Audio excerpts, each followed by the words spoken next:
Ya suena esta foliada do Celta, lo cual significa que de nuevo, una semana más, estamos aquí en el Bar Celeste, tanto en iVoox como en YouTube. Soy Antón García Fernández y os hablo, como siempre, desde Jackson, en el estado de Tennessee, en los Estados Unidos de América.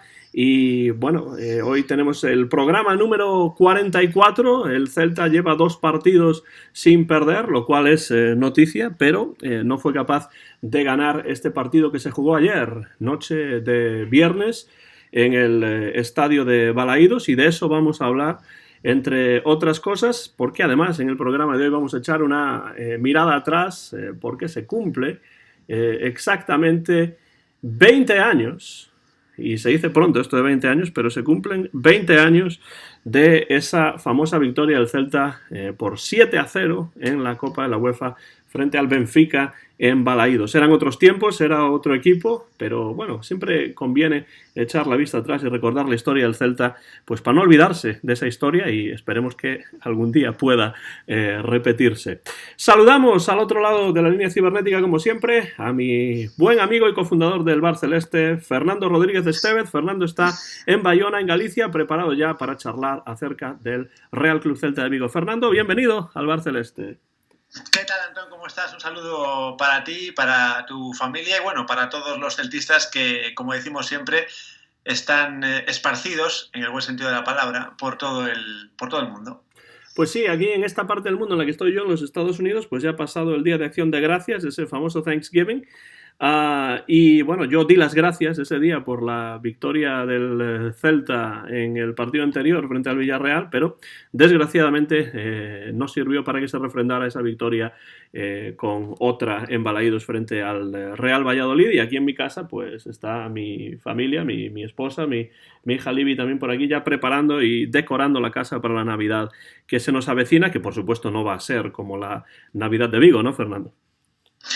Pues no, porque ya sabes que la Navidad de Vigo es la mejor del mundo desde que el alcalde es Abel Caballero y tenemos la mejor noria del mundo, la más alta y bonita del mundo, y aquí sabes que hay más luces que en ninguna otra parte. Son 10 millones de luces LED según el alcalde este año, superando en 1 millón la cifra de hace un año. Oye, ¿ya has estado en la noria esa famosa o todavía no?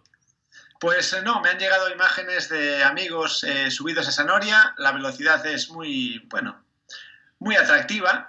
Me gustan a mí las atracciones que son veloces y estoy deseando subirme, y ya aprovecho para informar a nuestros queridos celtistas que estén en Vigo y cercanías que les costará 5 euros subir a la noria, y si tienen la Pass Vigo, esa tarjeta que es la mejor del mundo, según su alcalde, pues le costará 4 euros. Y ahí de nuevo el alcalde dejando ver que sabe hablar inglés, porque Pass Vigo, ¿no? Esto suena muy británico, suena muy anglosajón esto, ¿no? Pero yo también recibí algunas fotos de mi hermana, por ejemplo, con mis padres, que estuvieron ya en la noria. Y yo te digo, Fernando, que la Navidad en Vigo tendría que llamarse Nabelidad, ¿no? Por Abel Caballero, porque desde luego la ha convertido en una atracción, bueno, él piensa que mundial, yo diría al menos nacional, ¿no?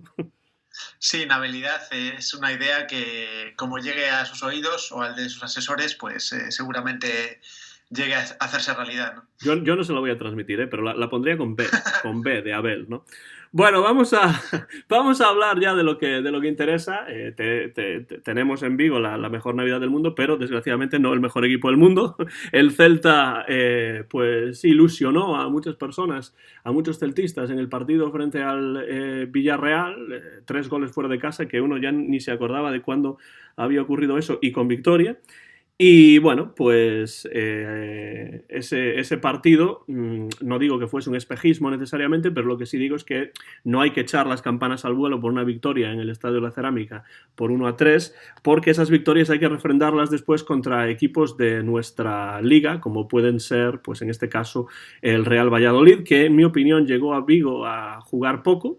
También es cierto que el clima no fue el mejor porque llovió prácticamente sin parar todo el partido en la televisión. Aquí yo pude ver el encuentro y bueno, me acordaba de esas tardes y de esas noches en Balaídos en las que no paraba de llover, cuando yo todavía tenía la oportunidad de estar presente en esos partidos hace ya pues casi 2 décadas. Y bueno, pues el Celta volvió a empatar, volvió a no marcar ningún gol. No sé si eso significa que volvió a las andadas o no, pero Fernando estuvo allí, así que, bueno, ¿cómo viste el partido desde la grada de Río Alto? Bueno, antes de nada voy a hacer un pequeño balance porque hablabas de los partidos anteriores en los que ya Óscar García ocupó el banquillo celeste, y lo que sí puedo decir de estos 3 partidos, más allá de que se pudiera ver un juego más o menos bonito, es que el Celta ha vuelto a competir, y esto quiere decir que cuando el Celta no juega muy bien, por lo menos sus jugadores están 100% metidos en el partido, incluso aquellos que parecían jugadores ya defenestrados por la afición y por el club. Y este entrenador ha conseguido que los jugadores vuelvan a estar metidos psicológicamente al 100%, y eso lo que te permite es no venirte abajo cuando no estás jugando tu mejor juego, ¿no? Esto para mí se está viendo en los 3 partidos. Y hablando del partido de ayer, en el que, por cierto, no llovió durante todo el encuentro, más bien en el descanso y sí en la segunda parte, pero bueno, tuvimos una primera parte más bien seca, afortunadamente, lo cual agradeció el césped, y bueno, pues gracias a eso pues se pudo jugar un fútbol más atractivo que en otras ocasiones, ¿no? Una primera parte en la que, bueno, la posesión fue bastante celeste, la posesión del balón. Incluso también se pudieron ver algunas ocasiones, ¿no? Recuerdo, por ejemplo, un disparo de Pione Sisto, que creo que fue de los que más hizo trabajar al portero, a Masip, del Valladolid, y también un par de disparos de Yago Aspas, un delantero que está volviendo a recobrar la ilusión y el ánimo, y la prueba es que sus presiones están dando frutos y está haciendo que los defensas pierdan balones en una zona muy peligrosa. Ayer se aprovechó de 2 pérdidas, 2 disparos, y que nuevamente hicieron intervenir a Masip, ¿no? Son 3 ya las que he nombrado, 3 intervenciones de Masip, seguramente me olvido de alguna otra, y solo estoy hablando de la primera parte. Por tanto, es un gran cambio el que ha dado este Celta respecto al de Fran Escribá. Es un Celta que produce más ocasiones que antes, y como decía antes, ha vuelto a competir, ¿no? Bueno, decía Óscar García, hacía autocrítica, que es algo que se agradece, ¿no? Decía que en la primera media hora no vio el equipo que él quiere ver, ¿no? Bueno, yo no soy tan tajante porque quizás no tengo claras las diferentes etapas en las que se dividió el partido de ayer. Lo que sí puedo decir es que en líneas generales es un equipo que vuelve a generar ocasiones, vuelve a generar peligro, porque tiene los jugadores para ello, tiene una plantilla para ello, para generar peligro, incluso con estos equipos que creo que comentabas antes, Antón, se cierran más que otros equipos como el Villarreal o el Barcelona. Aún así, el Celta fue capaz de llegar a las inmediaciones del área, fue capaz de generar ocasiones, como digo, de hacer trabajar al portero, y nos faltó, pues, esa pizca de suerte que a lo mejor los equipos grandes tienen, ¿no? Esos equipos que llegan poco a puerta, pero lo poco que llegan lo convierten. Y después, más adelante, Antón, me gustaría hacer análisis particulares de algunos jugadores, aunque se me pueda criticar por hacer análisis, análisis nominales, ¿no? Análisis sobre ciertos jugadores. Yo creo, Fernando, que eso que comentas de la tensión de los jugadores de la entrega es una cosa positiva. El hecho de que el equipo esté llegando arriba en más ocasiones es también algo positivo. Otra cosa que también es positiva es que el equipo trató hasta el final de meter el gol de la victoria, es decir, no hubo prácticamente ningún momento en la última media hora del partido, que es en la que a veces el Celta flaquea, ¿no? Como en el caso del partido frente al Betis, ¿no? En el que en la parte final del encuentro pues acabó perdiendo un partido que nos habría dado un punto fuera de casa, lo cual no estaba mal. En este caso no fue así, el Celta trató hasta el final de atacar y de marcar ese gol de la victoria. Una pena que Santi Mina no consiguiese meter ese último remate que le vino un poco atrás, ese centro raso le vino un poco atrás, y entonces pues remató de tal manera que bueno, pues salió, como dicen en la televisión de Galicia, a rentes dopao, ¿no? Pero no marcó el gol. Y entonces a mí lo que me preocupa es que veo a un Celta que juega evidentemente mucho más cómodo contra equipos como el Villarreal, que se abren más, que dejan más espacios, y en ese caso fue un partido fuera de casa, que después en casa, cuando tiene que jugar contra equipos en los que hay que picar más piedra, contra los que hay que buscar los espacios porque ellos no te los dejan. Y yo desde luego lo que digo es que el Valladolid vino a hacer un partido, pues como se suele decir, su partido, y su partido era pues no tener demasiado el balón, pero estar muy ordenado y no dejar esos espacios. Pienso que si el Celta pudiese jugar un poco más por las bandas, quizá podría abrir un poco más los espacios por el centro, y ahí podrían llegar oportunidades. Esto de momento no está ocurriendo, pese a que a mí uno de los jugadores que más me gustaron en el partido de ayer fue Pione Sisto, sin ninguna duda, uno de los jugadores más incisivos, que jugaron mejor en este partido, y desgraciadamente lo vimos salir sustituido. Bueno, evidentemente el entrenador sabe lo que hace y por qué, o eso quiero pensar, pero una nota positiva también es ver más entregado, ver en cierto modo más o menos recuperado a Pione Sisto para la causa, ¿no? Porque me pareció un jugador que hizo un muy buen trabajo en ese partido. Tú vas a analizar después a algunos de los jugadores, entonces yo ya dejo claro que para mí Sisto fue uno de los mejores, y luego hubo otros jugadores que por supuesto, como Denis Suárez, pues no tuvieron su partido. No siempre uno puede jugar bien, hay días buenos y hay días malos, pero desde luego el día de Denis Suárez ayer fue para olvidar, ¿no? Pero para cerrar ya esta primera intervención acerca del Celta Valladolid, empate sin goles en Balaídos ayer viernes, lo que a mí me preocupa y lo que creo que va a ser determinante es si el Celta es capaz de encontrar espacios contra estos equipos que se cierran y que no dejan jugar, y que aunque te entreguen el balón, aunque tú tengas la posesión de balón pues a un 60-40 o a un 57-43 o algo así, pues se hace muy difícil pelear contra ese muro. Entonces eso, ya he hablado de algunas cosas positivas, esa para mí es una cosa negativa de ese partido, y también la falta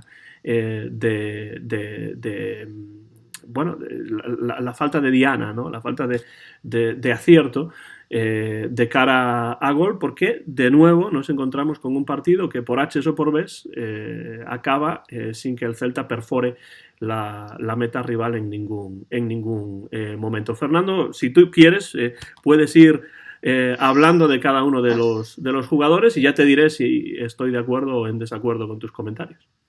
Bueno, yo insisto en lo que te decía antes, Antón. Incluso con estos equipos el Celta ha cambiado, porque yo te citaba 3 ocasiones y te las citaba solo de la primera parte, y tú me has citado ocasiones también claras de la segunda. Por lo tanto, claramente el Celta ha cambiado. El Celta es capaz de generar ocasiones incluso contra equipos que se cierran.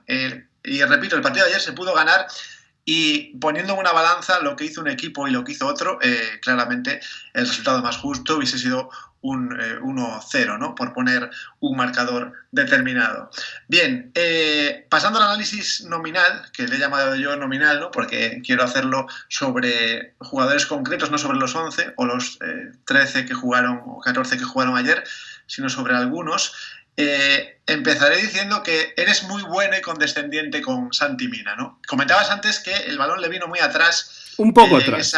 En esa jugada. Bueno, esa jugada para mí es lo mejor que Santi Mina hace en la noche de ayer. Es decir, es una jugada muy buena. Por cierto, pongo en valor la jugada del Toro y las ganas del Toro Fernández por pues demostrar que está ahí, que puede ayudar al equipo, ¿no? Un jugador que vino como uno de los delanteros importantes, un jugador que no ha estado en el campo todo lo que él quería, sale al campo unos minutos, un rato, como aquel que dice, y demuestra que ahí hay bastante calidad, y sobre todo, que es lo básico y lo que yo siempre digo de un jugador, ahí hay ganas.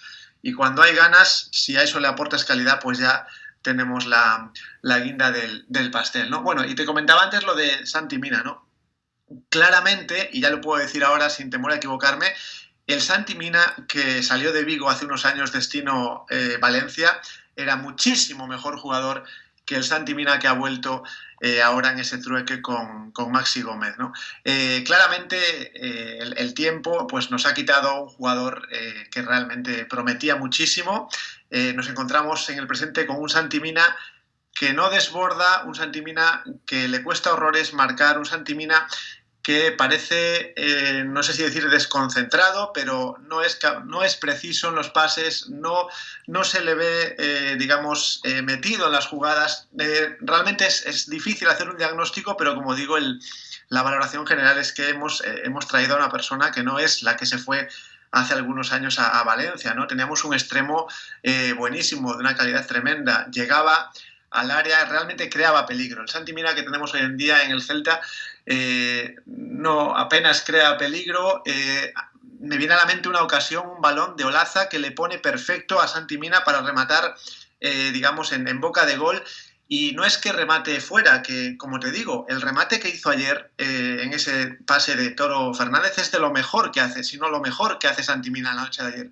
Un delantero remata y se le puede ir fuera, no hay nada que reprochar. Es decir, me refiero a esa jugada, por ejemplo, del balón que viene de la izquierda de Olaza, que le va perfecta a Santi Mina, es que le va perfecta porque sabemos que Olaza tiene un guante en su pierna izquierda, y no es que falle ese remate Santi Mina, es que no golpea el balón. Entonces, bueno, son detalles que va sumando, porque no es uno, o sea, ya son varios, y lo he comentado contigo aquí en otros bares, que dan como resultado que nos han devuelto un chico que no es ni por asomo el chico que se fue a Valencia hace algunos años, ¿no? Y continúo con Pione Sisto. Fernando, me gustaría decir que, de todos modos, que tú decías que es un nuevo Celta, estoy de acuerdo en que la actitud ha cambiado, pero como a mí me gustaría por lo menos comentar que estamos hablando de un entrenador que acaba de llegar, como quien dice, hace un par de días y bueno, ese nuevo Celta que tiene una nueva actitud, pues bueno, yo quiero darle de momento el beneficio de la duda a Santi Mina,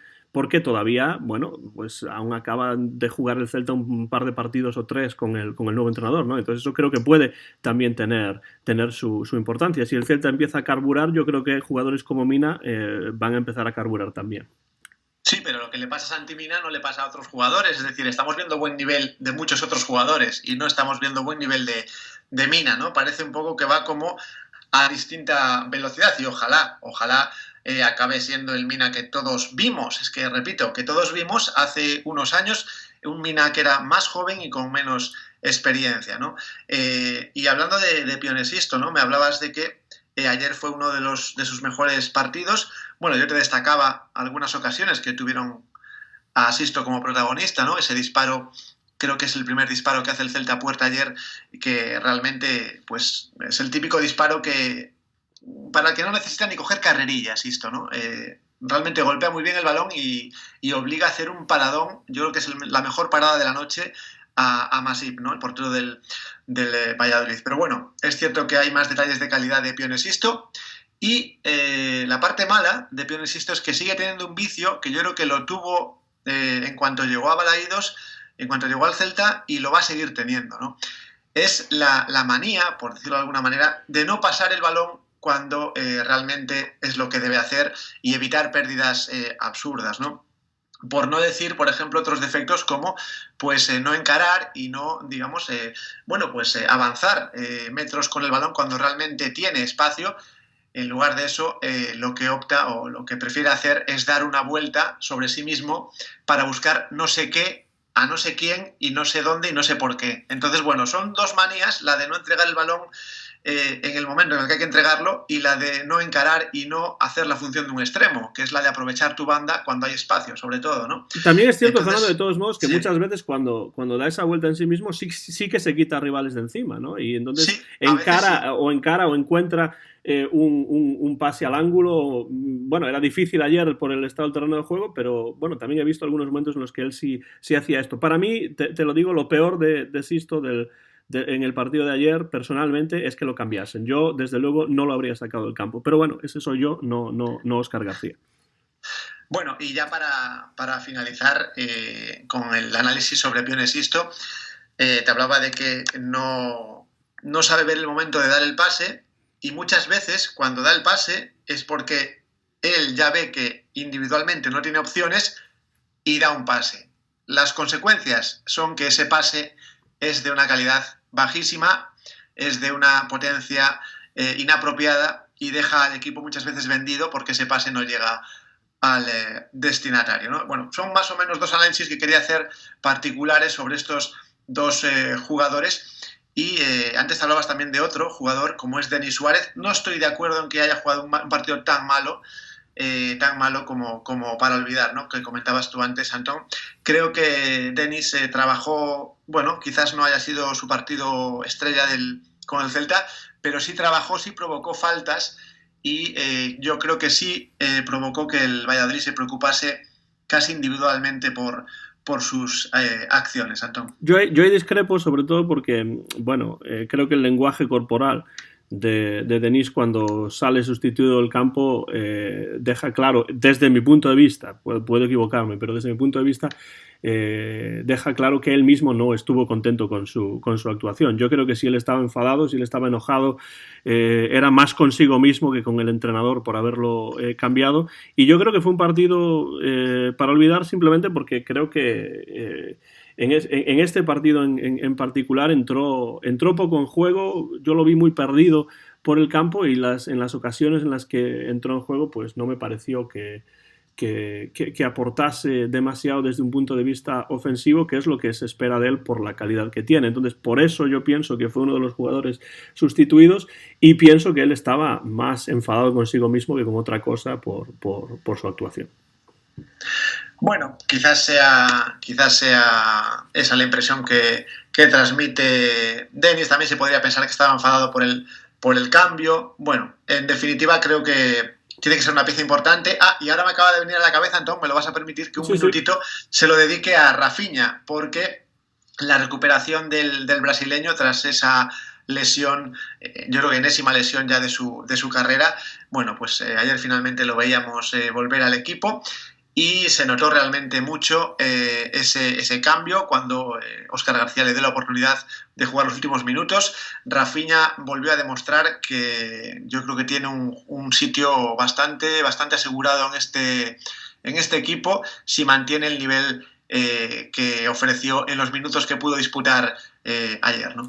Yo creo que ya que hablas del cambio de Rafinha, y estoy totalmente de acuerdo en que la salida de Rafinha fue algo positivo en este partido y además ilusionante también porque lo vemos en esos últimos 20 minutos jugar y bueno, pues dejó detalles interesantes que esperemos que pueda aportar en siguientes partidos en los que a lo mejor juegue ya de cara. Pero a mí me gustaría decir, y lo tengo aquí anotado mientras estaba viendo el partido, que me parece que los cambios de Óscar García, pese a que creo que desde el punto de vista táctico en general estuvieron bien, o por lo menos, bueno, puede ser más o menos discutible que haya entrado o salido cada tal o cual jugador, pero me parece que tardó un poco en hacer los cambios, porque cuando tú tienes un partido que está 0-0, en el que evidentemente tienes más el balón, estás tratando de atacar para marcar el gol de la victoria, para llevarse los 3 puntos que son vitales en un partido como este en casa frente a un rival directo, pues no sé, esperar a los últimos 20 minutos, por ejemplo, para meter a Rafinha, pues me parece esperar un poco demasiado, ¿no? Yo lo habría metido quizá un poco antes. Y bueno, pues quizá eso habría dado al Celta otro estilo de juego diferente, o por lo menos pues algunos elementos en ataque diferentes a los que tenía en ese momento. Insisto en que el entrenador tiene los cambios para mejorar el equipo, sobre todo en un momento en el que hay un dominio sobre el rival y teniendo el balón, y entonces a mí me pareció una pena que Óscar García tardase, en mi opinión, tanto en hacer esos cambios. Vamos a ver si sigue por ese camino o si en partidos semejantes en el futuro pues a lo mejor decide dar entrada a algún jugador que pueda revolucionar o cambiar un poco el equipo pues un poco antes, que tenga un poco más de tiempo, ¿no? para trabajar y para aportar al equipo. Bueno, como digo, respeto esa crítica, aunque no es que no la comparto especialmente porque, insisto, el problema de él fue un problema de acierto, un problema de efectividad, ¿no? Así como en Villarreal se tuvo un acierto bastante elevado, ayer no se tuvo. Me quedo con la tranquilidad, entre comillas, de que ayer se crearon ocasiones suficientes para, como digo, ganar 1-0, que para mí hubiese sido lo justo, Antón. Yo estoy de acuerdo en que se crearon más ocasiones que en otros partidos y sobre todo en casa. Pero bueno, hay que volver a ese tópico tan típico de que el fútbol son goles y cuando hay partidos como estos hay que aprovechar las ocasiones. El fútbol, como el béisbol, lo he dicho muchas veces, es un deporte de momentos, ¿no? Y hay que aprovechar esos momentos. Si no se aprovechan esos momentos, pues uno sigue en puestos de descenso después de un partido como este. Pero ya digo, de acuerdo en que el Celta está mostrando otra cara, eso es algo que me gusta. Algo que me preocupa es la falta de efectividad y esta manera de, bueno, pues empatar o no ganar partidos que yo pienso que habría que ganar para refrendar victorias anteriores. ¿Más comentarios nominales de algún otro jugador o ya pasamos a otra cosa? Pues creo que no, creo que he dado ya el barniz a cada uno de ellos y creo que se van para casa ya calentitos en algún caso y normales en otro, ¿no? Escucháis como cada semana un nuevo episodio del Bar Celeste. Soy Antón García Fernández desde los Estados Unidos y en Galicia está mi amigo Fernando Rodríguez Estevez. Este programa número 44 ya, podéis escucharlo en iVoox y también en YouTube. Y bueno, estaba viendo el otro día en el Twitter, ¿no? Y me di cuenta, o alguien hizo un comentario acerca de un aniversario, un cumpleaños muy especial, una efeméride importante en la historia del Celta, efeméride de la que además nosotros fuimos en su momento pues partícipes o por lo menos espectadores, ¿no? Partícipes no, porque yo no estaba jugando, ¿no? Pero sí que estaba en el estadio y es esa famosa victoria por 7-0 del Celta en casa frente al Benfica Lisboeta, que por cierto es mi equipo en Portugal, siempre me ha gustado el Benfica sobre otros equipos portugueses, pero bueno, esto tenía lugar el 25 de noviembre del año 1999, hace ahora pues 2 décadas ya, 20 años de esta noche gloriosa de un Celta también glorioso y bastante diferente. 30.000 personas, según dicen las cuentas oficiales aquí en internet que he encontrado. Y bueno, quería simplemente recordar esto, que hablásemos brevemente un poco de ese equipo, de nuestros recuerdos de ese partido, Fernando, porque yo sé que tú estabas allí y si no estabas allí, por lo menos lo estabas viendo. Estaba en tribuna, mi antigua grada, de la que emigré hace 2 temporadas y bueno, realmente aquello fue increíble, ¿no? Un partido de ida, además de una eliminatoria que quedó evidentemente sentenciada ya en ese encuentro, ¿no? El partido de vuelta, si no recuerdo mal, se empató y fue un partido bastante ya descafeinado, ¿no? También recuerdo esa afición visitante, la afición portuguesa que se instaló en la zona en la que habitualmente se instalaba el grupo Celtarras, ¿no? Recuerdo esa franja inferior de fondo llena de rojo, teñida de rojo, porque la gran afición que tiene el Benfica, bueno, pues se hace notar allá por donde juega el club, ¿no? Y en cuanto al Celta, evidentemente la plantilla era una plantilla tremenda. Sí, vamos a ir muy pronto a desvelar cuál era, o a recordar cuál era esa plantilla.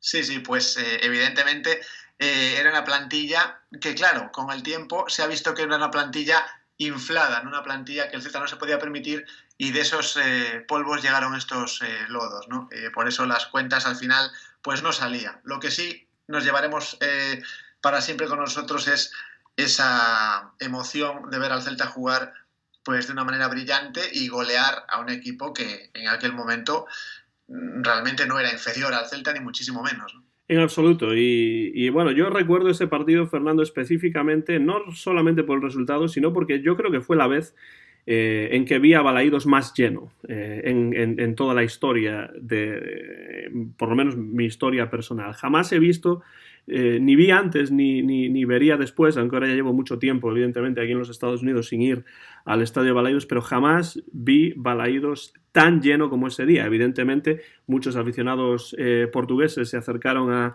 a tierras gallegas, pero vamos, fue algo emocionante entrar en el estadio y ver el estadio tan lleno hasta la bandera como estaba en esa noche, ¿no? Y como tú dices, no era un mal Benfica tampoco, porque para empezar estaba entrenado por Jupp Heynckes, que para mí en esos momentos era un entrenador que a mí me gustaba mucho, entrenador alemán, que bueno, pasó por muchos equipos importantes, entre ellos el Athletic de Bilbao.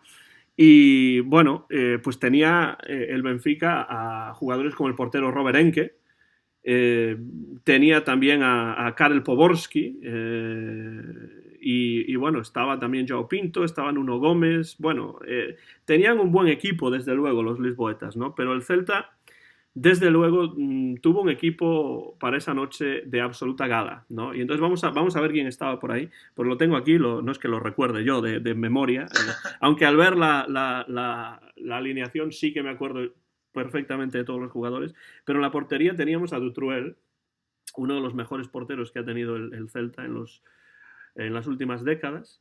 En la defensa teníamos a Fernando Cáceres, a Juanfran, a Velasco y a Jorovic. Esa sería una defensa que nos vendría muy bien en estos momentos, Fernando. Sobre todo los centrales. Siempre recuerdo, y además creo que hemos hecho algún Barceleste histórico, que podríamos llamar, en esos bares siempre recuerdo esa pareja, sobre todo de centrales, ya no laterales, no, sino centrales, ¿no? Jorovic y Cáceres, para mí, desde que tengo uso de razón y desde que me voy a Balaídos, desde los 6 añitos más o menos, para mí será la mejor defensa que el Celta ha tenido nunca.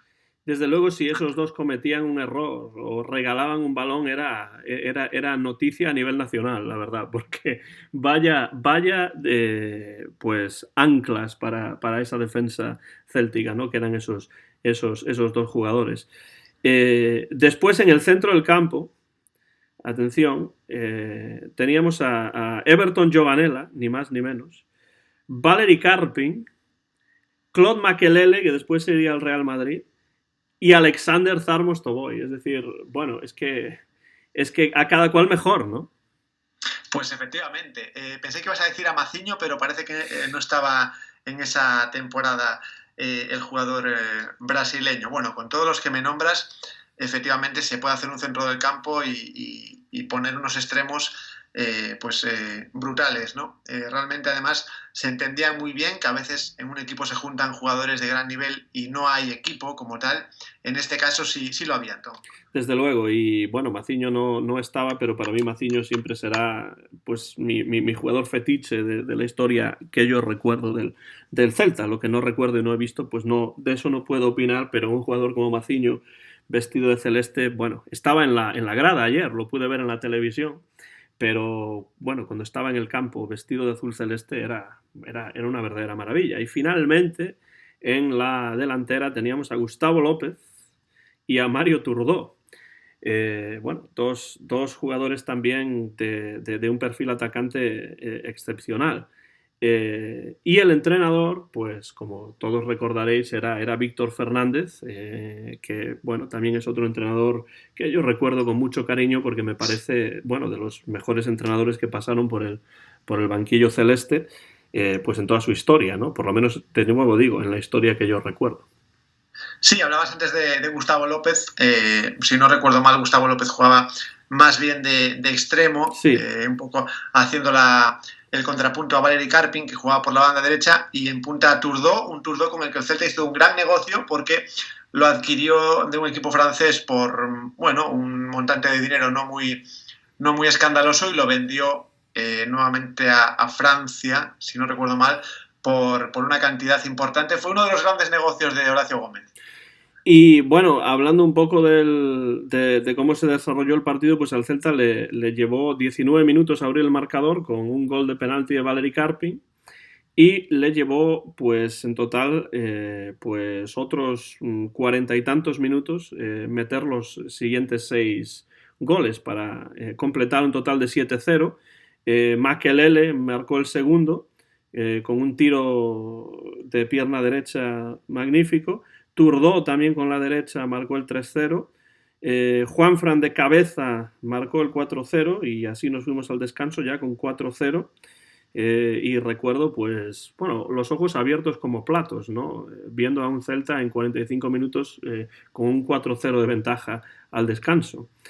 Y bueno, cuando regresamos a lo que los mexicanos llaman el complemento, es decir, la segunda parte, pues Mario Turdó marcó de nuevo el 5-0, Karpin de cabeza volvió a anotar el 6-0 y el Tsar Mostovoy acabó con un disparo de pierna derecha poniendo el 7-0 definitivo. Yo recuerdo, Fernando, que bueno, los aficionados portugueses tampoco se lo podían creer y acabaron aplaudiendo al Real Club Celta de Vigo en un gesto que, bueno, a mí casi me llevó lágrimas a los ojos en ese momento, ¿no? Por la emoción y también por la victoria, pero también por ese reconocimiento deportivo por parte de los benfiquistas de un Celta que, bueno, pues realmente les pasó por encima esa noche.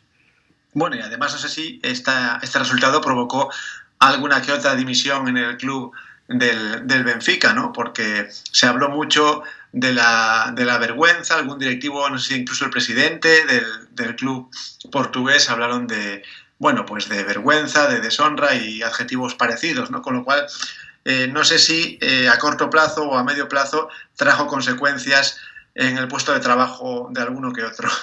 Veo aquí también, Fernando, que hubo hubo 3 sustituciones en el bando celeste. Turdó salió y entró Benny McCarthy, un jugador, bueno, pues que estuvo en el Celta un tiempo y que a mí me parecía un jugador de mucha calidad, ¿no? Que no siempre lo demostraba, pero que desde luego sí que atesoraba esa calidad. Bueno, Benny McCarthy, yo tengo una imagen o un recuerdo de Benny McCarthy bastante negativo. Creo que lo habíamos fichado a raíz de una actuación o de varias actuaciones con su selección. No sé si había coincidido un mundial poco antes de esta temporada. Me parece que sí. Creo que no era una Copa de África. Y creo que el Celta ahí se lanzó a por Benny McCarthy.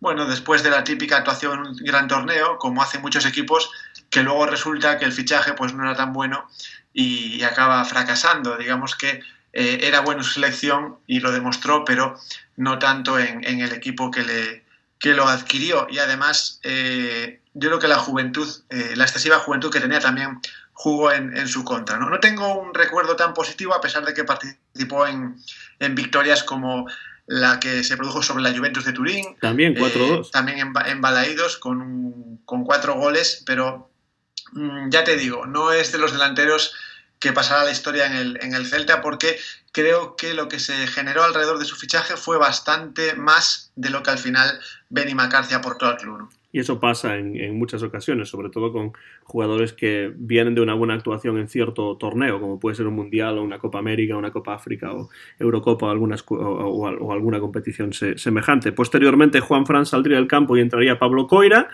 Y Alexander Mostovoy pues también salió pues básicamente para ser ovacionado por la grada, como así fue ensordecedoramente, como más o menos puedo recordar, y entró Tomás Hervás en su lugar. Bueno, una noche de esas que uno recuerda con especial emoción, ¿no? Como pueden ser noches, como tú decías, contra la Juventus, como pueden ser partidos como el que el Celta jugó en Villa Park ante el Aston Villa inglés. Bueno, en Anfield. En Anfield Road también contra el Liverpool. Bueno, y yo personalmente, ya hablaré algún día de esto quizá, pues esa derrota que sufrimos, evidentemente que el Celta sufrió frente al Arsenal y que yo pude ver desde el propio campo al lado del banquillo inglés, ¿no? De los Gunners. Pero bueno, ya algún día hablaremos de eso. Esto nos sirvió para echar una pequeña mirada al pasado, a un pasado agradable del Celta, porque también el Celta tiene pasados que no son tan agradables y de esos también hay que aprender. Pero esta fue una noche absolutamente inolvidable, Fernando, y eso es el pasado y ahora nos toca hablar del futuro, ¿no? Sí, hablabas antes de echar. Lo que pudimos haber echado en estos minutos ha sido bastantes lágrimas, ¿no? Por ver un Celta, por recordar un Celta que yo creo que va a ser difícil que se vuelva a repetir, ¿no? Así que yo creo que, bueno, toca un poco cerrar el telón de esta obra teatral que acabamos de rememorar y ver un poco al futuro, un futuro que nos habla de equipos de la zona baja de Primera División a los que el Celta debería intentar ganar, ¿no? Sí, esto que comentamos pasó hace 20 años, pero en unos días el Celta tiene que viajar eh, fuera de la ciudad olívica para jugar un partido importante frente al Leganés. Importante porque es un partido que en principio el Celta tendría que ganar. Es decir, no digo que vaya a ser un partido fácil. De nuevo el Leganés no va a ser un equipo que va a dejar espacios. Va a ser un equipo que, bueno, pues está en una situación difícil y bueno, pues va a ponerle las cosas al Celta bastante difíciles en su propio terreno. Pero es otro examen, ¿no?, importante para este nuevo Celta de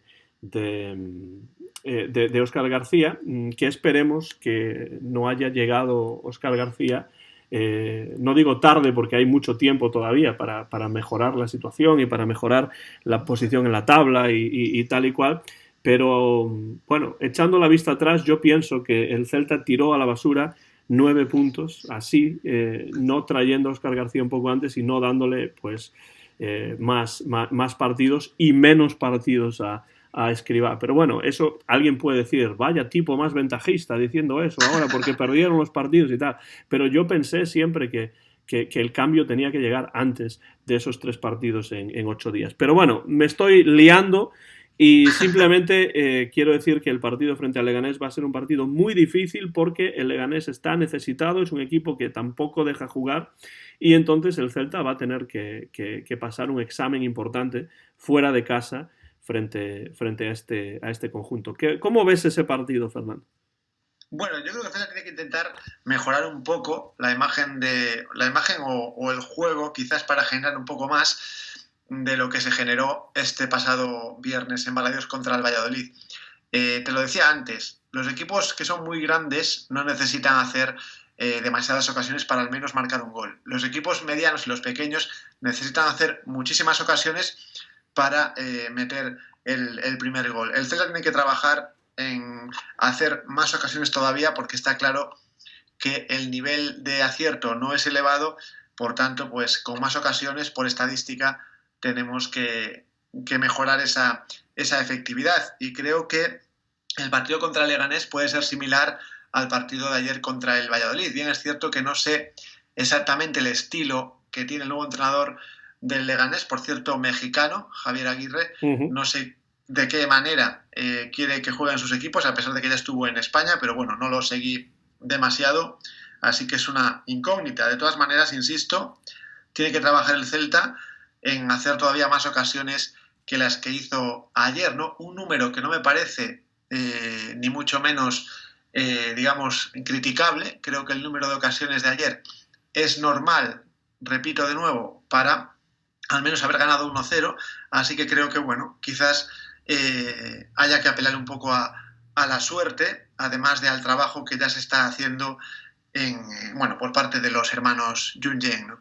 Y hay que convertir esas opciones, ¿no? Porque sobre todo fuera de casa las ocasiones que se crean son oro puro, ¿no? Y entonces hay que aprovechar ese oro puro y como ocurrió en el partido frente al Villarreal, pues tener un poco más de acierto de cara a gol. Eso es fácil de decir, evidentemente, no es tan fácil de hacer, pero esa nueva cara que está presentando el Celta yo creo que hay que refrendarla con resultados porque al fin y al cabo lo que cuentan son los goles y los puntos en la clasificación y en estos momentos el Celta está necesitadísimo de esos puntos porque, varios partidos ya se han jugado con Óscar García en el banquillo y sigue el Celta en puestos de descenso y a mí eso es algo que me preocupa, pese a que sí es cierto que otra cara sí que está presentando el equipo vigués. En cuanto a Javier Aguirre, pues bueno, es un entrenador que no es uno de mis favoritos, pero desde luego, en cuanto a entrenadores mexicanos o bueno, que hayan tenido experiencia en México, porque ya sé que el turco Mohamed no es mexicano, pero sí, ahora de hecho está otra vez en México, en el Monterrey, en el Rayados, es decir, vuelve a su a su lugar de inicio antes de jugar de entrenar al Celta, pues es un entrenador que a mí en general me gusta más que entrenadores como Mohamed, pero menos que entrenadores como, por ejemplo, Matías Almeida, que está aquí en los Estados Unidos, en un equipo en Los Ángeles en estos momentos. Bueno, Fernando, danos un resultado, a ver si tenemos suerte y se materializa, porque creo que vas a dar una victoria del Celta. Creo que vas a dar un 2 en la quiniela. Bueno, ¿por qué crees eso? Bueno, porque yo sé que tú eres optimista y siendo un partido contra el Leganés, pues yo creo que vas a dar un 2. Pero bueno, a lo mejor me equivoco, ¿eh? Bueno, tienes razón, y hablando de doses, no es que solo de un 2 en la quiniela, es que voy a dar un 0-2 para el Celta el próximo domingo en el estadio de Butarque. Bueno, yo bien me gustaría que así fuese ese 0-2 o 1-2, ¿no? Sí, también estaría bien. Hablaba con mi amigo Pablo, que está en Kansas y que es pucelano de pro, y yo le decía que el Celta le ganaba 2-0 al Valladolid. Y él me decía que no, que el Valladolid ganaba 1-3 al Celta. No ocurrió ninguna de las dos cosas, el partido fue mucho más aburrido que eso y sin goles, pero yo creo que el Celta va a ganar ese partido con un resultado no de 1-3, sino de 1-2. Es decir, tú dices 0-2 y yo digo 1-2. A ver si es cierto y a ver si el Celta consigue pues ya sumar 3 puntitos más, que serían 16, y empezar a luchar para salir de esos nefastos puestos de descenso, Fernando. Bueno, hay que confiar en la calidad de Sergio Álvarez, que ha recuperado su puesto debido a la lesión de Rubén. Y ojo, ya para terminar, ojito con que coja un constipado Sergio Álvarez, porque tenemos 2 porteros inhabilitados en este momento para jugar por distintos problemas físicos, ¿no? O sea que recemos cada noche porque Sergio Álvarez siga en plenitud de condiciones, ¿no? Ya sabes que eso de rezar no es lo mío, pero bueno, los que sepan hacerlo, que lo hagan. Y de todos modos sí tengo que decir que bueno, no lo han probado mucho a Sergio en estos 2 partidos, bien es cierto, pero cuando ha tenido que participar, ha participado bien y ha, bueno, mantenido la portería del Celta a 0 en el partido de ayer, y con solamente un gol, que era imparable, por cierto, en el partido frente al Villarreal. Así que, bueno, pues positivo también es el hecho de que tengamos a un portero que, bueno, pues nos dé las máximas garantías posibles. Te decía antes, al principio del programa, o antes de grabar, Fernando, que no vamos a dar nosotros el grito de guerra, porque tengo a alguien por aquí que puede hacerlo y que va a hacerlo. Así que vamos allá, despedimos ya el programa. Muchas gracias a todos y a todas por estar ahí detrás. Nos podéis seguir también en Facebook, ¿no, Fernando? Pues efectivamente, en Facebook somos ya unos 24 amigos. Esperemos que esa cuenta siga aumentando. También, como digo y como ya decimos siempre, nos pueden seguir en iVoox y en YouTube, Antón. Y ahora, Fernando, el grito de guerra lo va a dar una celtista de solamente 6 años y medio. Como siempre o de siempre, ¡a la Celta! ¡Yeah!